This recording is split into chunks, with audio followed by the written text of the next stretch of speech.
And today I'm going to show you how to crochet some simple flowers like the one in my lovely hair barrette. I am not an expert crocheter, I am barely a mediocre crocheter, but crocheting basic flowers is very easy and fun too, and I think you'll enjoy today's video tutorial. Let's take a look at the basic materials we need to start off with. If you're doing a crocheted flower for a sweater or a hair barrette, you're going to want to work with yarn. This is what you call worsted weight yarn. It's rather thick, and it's smooth, and it will give you a really nice result if you want a big flower. But if you're doing a flower for a card or a scrapbook page, you're going to want something a little more dainty. These were made with crochet.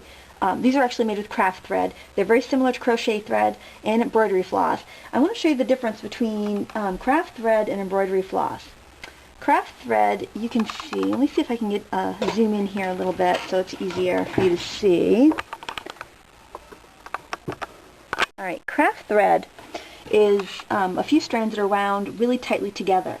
Embroidery floss is about the same thickness, you can see, but all the strands are very loosely wound, so you can actually split them apart, and some people who do needlepoint do split them apart depending on what their pattern calls for. I find embroidery floss a little bit trickier to crochet with because you can split your strands really easily, so I prefer to use craft thread.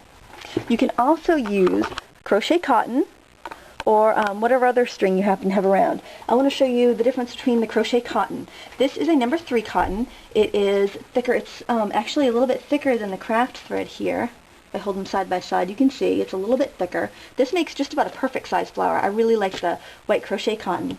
This is a number 10 crochet cotton. Even though the number is higher, that means it's thinner. I know it's kind of silly, but if you look at the difference between the 3 and the 10, you can see that the 3 is almost twice as thick, maybe even a little more than twice as thick. But both of these sizes are found in your craft store. I like white because I can dye it. These are just cotton, and they take dye really well. I'm going to show you just a little flower I had made with my crochet cotton, and I've got this just a spray ink. I can spray it, and it takes the ink really well. So sometimes I do that when I want to have just a custom color. I'll just give it a little spray. Glimmer Mist works good for that, and you can let that dry, and you'll have a very nice colored little embellishment. So that's another reason to go with the white. Craft thread is very inexpensive, so you can buy a bunch of different colors and crochet the colors that you want. When I'm using the thread, I use a small crochet hook, a small steel crochet hook. This is a size 0, and this is what I use most often with my crochet cotton or with my craft thread. To use yarn, you want something a little bigger. This is a size F aluminum hook, and this will work fine with my yarn. You could even go a little bit bigger if you find the smaller hook a little harder to hold. You can also make butterflies. I'll post a link to a pattern for these cute little butterflies on my website, thefrugalcrafter.wordpress.com, so you can check that out. And I'll gather up a bunch of different patterns so you can try all sorts of different techniques. Okay, let's crochet a flower. I'm really going to try my hardest to keep this in frame. It's very hard to do. This is like my 4th take on this flower, trying to have it in frame so you can see what I'm doing. The first thing you want to do is make a slip knot. So basically, just pull a loop through itself and then pull down the thread to tighten it. Not too tight. You want to keep your stitches as loose as you can without them falling off your needle. This is the easier method to start off with, and we are going to chain 6 stitches. So basically you want to wrap front to back around your hook and pull it through that slip knot. And now you're going to pull your next stitch through the stitch you just made. So you're making a little chain. It looks like a braid if you look at it closely. So we've got 1, 2, 3, let's do 6, 4, 5, 6, and then we can join them. To join a stitch, we're going to do this again when we finish our flower. You just, you have 1 loop on your hook, and then you're just going to slip your hook through the first stitch that you made, and then you are just going to pull a new loop through the 2 of them, and that's going to make a little ring. That's your foundation ring. There, so now we've got a little ring that's all joined that we will be working our stitches into. And this is pretty sloppy looking, so that's why we're going to hide all this with our stitches. So, boy, this is really sloppy looking. I'm so glad we're hiding this with our stitches. Alright, so to make our first round, we're going to wrap it around our loop, our hook, slide it through the center, that's the center of the ring we just made, and pull a loop up through. Now I want to have a bulky ring to work from, so I am going to wrap it again and pull it through those 3 stitches. This is what you call a half double crochet, but you can do a single crochet all the way around if you want to. Each time we're working on this foundation ring, we're working on our first round, we are going right into the center of our ring. We're not going through any individual stitches. So it's easy. You just got to aim for that big hole in the center and you'll be all set. I really hope this is in frame because this is about headed. I've made several of these little orange flowers and I don't even know what I'm going to do with them all. So hopefully this take is all in frame. And we're going to put at least 10 stitches on here. I almost like to give it 12. I seem to lose a stitch somewhere along the lines when I'm making these flowers. So most patterns will say start with 10 for a 5-petaled flower, but I tend to need 12 stitches for some reason. The great thing about crochet is that you can just kind of freeform and build it as you go. There are rules, but for these little flowers, you can really just have fun and make up your own patterns as you go. The cool thing is, as long as you just keep repeating what you do, it's going to be a flower. So if you make a mistake, just repeat that mistake every petal you make, and it'll look like it was on purpose. And that is really the type of project that I like. I don't like to have to follow directions exactly, or my project's going to be ruined. I like to be able to adapt it if I screw up, which tends to happen more often than you'd think. Well, maybe not more often than you think, but it happens. Okay, let's see. You can count your stitches. If you don't count as you're stitching, you can go back and count them. If you look at your yarn, you'll see little V's. It looks like a little braid. You can count them. Each V is its own stitch. So if I go around and count my V's, I've got 1, 2, 3, 4, 5, 6, 7, 8, 9. So let's do a couple more. I'm wrapping, still putting it right in the center of my ring, pulling out a fresh stitch, and then pulling a stitch through all of the loops on my needle, or on my hook rather, covering up all those wobbly first stitches of our foundation round, our foundation ring. Alright, let's give it one more. Okay, we have a nice little donut here, don't we? Okay. Now I want to join my stitches, so what I'm going to do is I'm not going to wrap, I'm just going to slip my needle right in the first stitch that I made, trying not to split my yarn, trying to get it through the stitch and not through, you know, one of the little strands of yarn there, one of the strands of string, because the yarn has like 4 plies of string, this worsted weight, so I don't want to slide my needle in between the yarn. I don't want to pull the strings apart. I want to keep those strings together. I want to go in the stitch, not sliding through a piece of yarn. That's why I recommend using the smooth yarn that you can easily see to begin with, so you can see what you're doing. So we've got a ring there, and we're beginning our second round. This is the petal round. This round is where all of our petals are going to go. So to make a petal, we're going to start with a single crochet. To do a single crochet, you wrap your yarn around once from back to front, like we always do. We're going to slide our needle in the next stitch on our round. We're going to wrap it again, and this wrap is going to be pulled through all 3 loops. There it goes through the first loop. Now it's going through the last 2 loops, and that newest loop is what remains on our hook. So we have one single crochet. Now we're going to make a double crochet, and we're going to work it right in that same hole that we made the first single crochet in. So to make a double crochet, wrap it, slide it in the hole, draw out another loop, wrap it again, pull it through the first 2 loops on our hook. Whoopsie.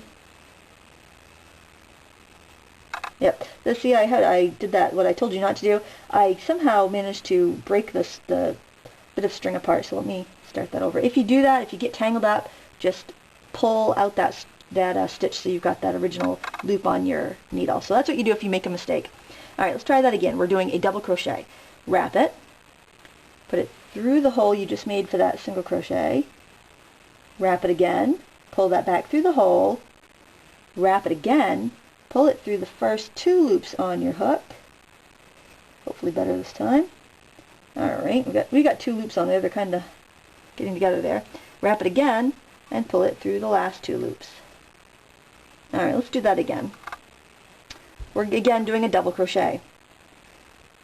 We wrap it, go through our hole, pull back a loop, wrap again, pull through our first 2 stitches, wrap it again, pull through the remaining 2 stitches. That's our second double crochet. We need 1 more double crochet. So we wrap it, we put it through the hole, we pull back a loop, we wrap it again, we pull through the first 2 loops on our hook, wrap it again, pull through the last 2 loops on our hook. Again, if you go to thefrugalcrafter.wordpress.com, I will have a list of basic crochet tutorials and patterns so that you can follow along at your leisure.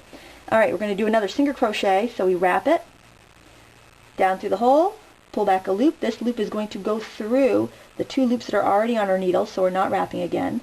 We're just pulling that through, and there we go, our first petal is done. Now this is all you need to know to make these flowers. You're going to repeat this 4 more times.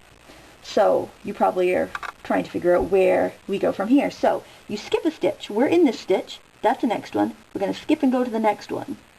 So we're putting a petal in every other stitch. Alright, so we're going to wrap it. We always wrap it first when we're making a new petal. Slide it in that hole. Pull back a loop. This is a single crochet, so we're going to take that loop we just pulled and pull it through the other 2 loops, and that makes us a nice short beginning petal stitch. Now we need 3 double crochets.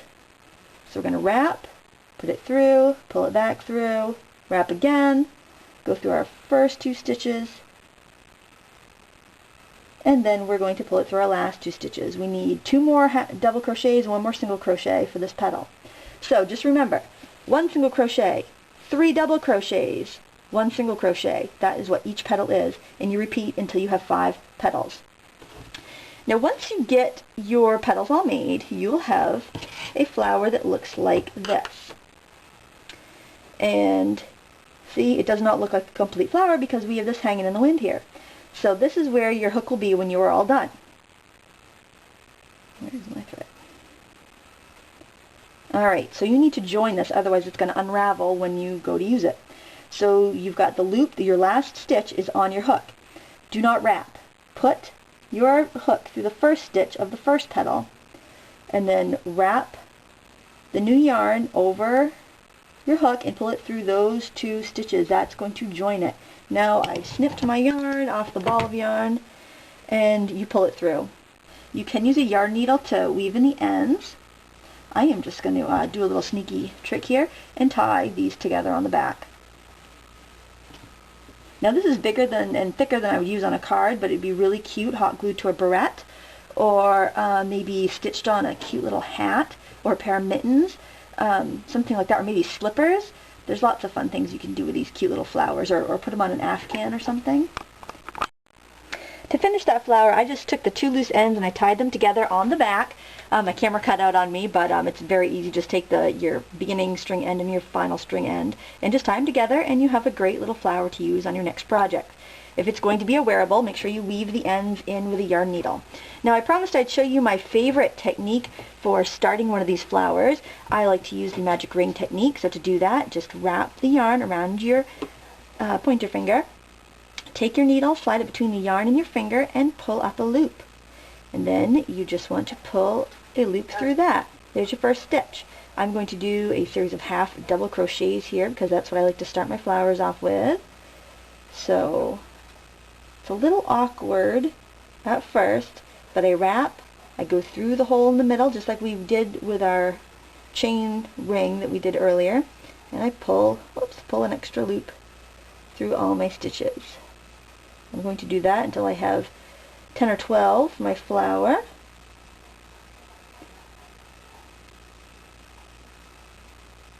It goes very quick once you get the hang of it. So basically our little magic ring net is replacing the 6 stitches that we chained and then joined. So this saves a step, especially as you get a little more comfortable with the thread and the yarn. You can really whip these out quickly. And it also has the advantage of being able to close the ring and make the center ring smaller, where you kind of have a fixed size with the chained ring method. And I don't really need to do all the stitches here to show you the point of this. When we finish off the amount of stitches that we want, you can pretend I have a few more on there, then you just go in and you grab the little dangly end and you pull, and just like magic, you get a tiny little hole in the middle. Of course, I'd put more stitches on than that, but that just shows you. You get that teeny tiny little hole in the center. That is called the magic ring method, and that's a method I normally use when I am crocheting flowers. There's a little close-up of it for you.